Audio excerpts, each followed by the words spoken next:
क्या बात है मैम। नॉनवेज की बात हो रही थी तो आपने एक बात कही थी जो मेरे को मतलब वहाँ पे मेरा माइंड स्टक हो गया था। मैंने सोचा था आपसे पूछूंगा। मेरे घर में भी पर्सनली प्याज लहसुन वो हम यूज़ नहीं करते, और जब भोग लगता है तो स्पेशली ऐसा कहते हैं कि प्याज लहसुन वाले खाने का भोग नहीं लगाना चाहिए जी। तो वैसे तो ये कैटेगरी वेजिटेरियन में ही आती है, बट इनसे क्या होता है प्याज लहसुन वगैरह से, इस ये क्यों भगवान के भोग में यूज़ नहीं होते? देखो कहानियाँ इसकी बहुत सारी है, बट मैं उन कहानियों में कभी बिलीव नहीं करती। कोई कहता है कुछ, कोई कहता है कुछ, बट एक जो मेन जो रीज़न जो बताया जाता है कि हमारे ऋषियों ने हमारे खाने को डिवाइड किया है। इसको 3 कैटेगरीज में डिवाइड किया है, सात्विक, राजसिक और तामसिक। 3 टाइप्स ऑफ फूड है।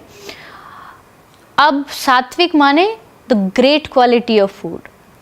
उसमें क्या होता है, सात्विक में जैसे आप कोई भी बहुत ही कम ऑयली, बहुत ज़्यादा कुछ ऐसा मांस मच्छी ये सब नहीं खा रहे हो तो वो सात्विक आहार माना जाता है। राजसिक जो होता है, राजसिक कैटेगरी में इससे थोड़ा सा कम अच्छा है, जैसे आप प्याज लहसुन भी खा रहे हो। और जो तीसरा है तामसिक, तामसिक होता है एग्रेसिवनेस को जो बढ़ाता है, हमारे गुस्से को बढ़ाता है, हमारे एंगर को बढ़ाता है। तो प्याज और लहसुन जो है वो तामसिकता में आता है। नॉट जस्ट प्याज लहसुन, ये तो हमने एक बात बोल दी है, बट बहुत ज़्यादा स्पाइसी खाना तामसिक होता है। खाना जब कोई कुकिंग कर रहा है तो उस समय वो सोच क्या रहा है, अगर वो नेगेटिव थॉट्स के साथ खाना बना रहा तो वो भी तामसिक हो गया है। इसलिए आप देखोगे जो बहुत सारे मंदिर होते हैं, स्पेशली जगन्नाथ जी का जो मंदिर है, वहाँ पर जो पुजारी जी हैं उनका जब भोग बनाया जाता है तो उनके मुख पर एक कपड़ा ढक दिया जाता है। क्यों?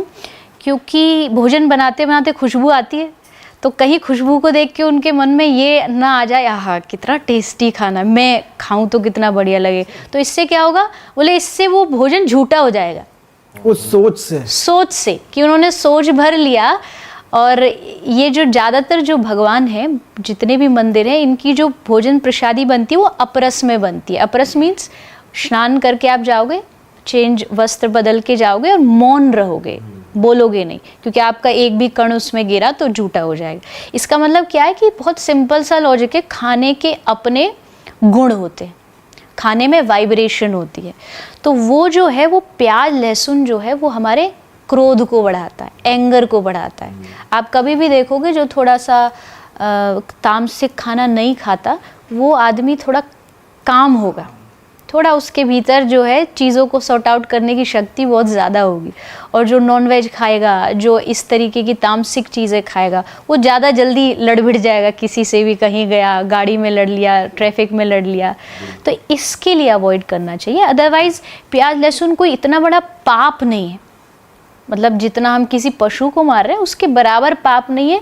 बट अगर आप भक्ति के रास्ते पे आगे बढ़ना चाहते हो तो भगवान को पाने के लिए मुझे जो करना पड़ेगा मैं वो छोड़ूंगा, चाहे वो प्याज हो, चाहे लहसुन हो, चाहे दुनिया का सारा सुख हो। अगर ये कितना स्पाइसी फूड हो मैं छोड़ दूँ, क्योंकि मेरा उद्देश्य है, मेरा एम है कि जो चीज़ मुझे भगवान तक जाने से रोकेगी, क्रोध रोकेगा।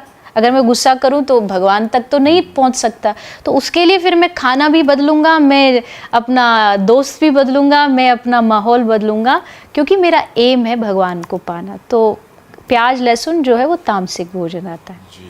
और टेक्निकली स्पाइसी फूड भी, हाँ स्पाइसी, ज़्यादा ऑयली भी, बहुत लोग के दिल टूटने वाला है मतलब खाने पर देखो, खाना हमारी लाइफ में बहुत बड़ा इम्पोर्टेंट रोल अदा करता है, ये हम सोचते नहीं हैं।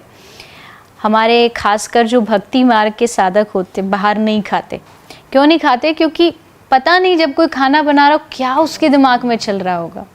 हम एग्जाम्पल देते हैं कि साइंस भी मानती है इस चीज़ को, साइंस प्रूफ कर चुकी है। एक लेडी खाना बनाते समय जो बोलेगी, इवन आप चाय में चीनी घोल रहे हो ना, उस समय भी जो आप सोच रहे हो वो भी आपके उस खाने में ट्रांसफ़र हो रहा है। अच्छा जी। जैसे कोई बच्चा होता है ना, वो एग्ज़ाम के लिए जा रहा होता है तो उसकी मम्मी सुबह सुबह दूध पिलाती है, कॉम्प्लेन डाल के, और उसको घोलेगी। अब घोलते घोलते वो सोच क्या रही होती है, पढ़ा तो कुछ है नहीं, साल भर फेल होगा। ये तो पक्का कम नंबर लाएगा। अब वो क्या सोच रही है कि वो बस उसमें कॉम्प्लेन मिला रही है, बट वो कॉम्प्लेन नहीं मिला रही, वो अपने सारे थॉट्स उसमें मिला रही है। अब वो थॉट्स जब वो बच्चा पिएगा तो वो धीरे धीरे उसके एनर्जी को भी बदलेगा, उसकी एनर्जी भी ट्रांसफ़र होगी।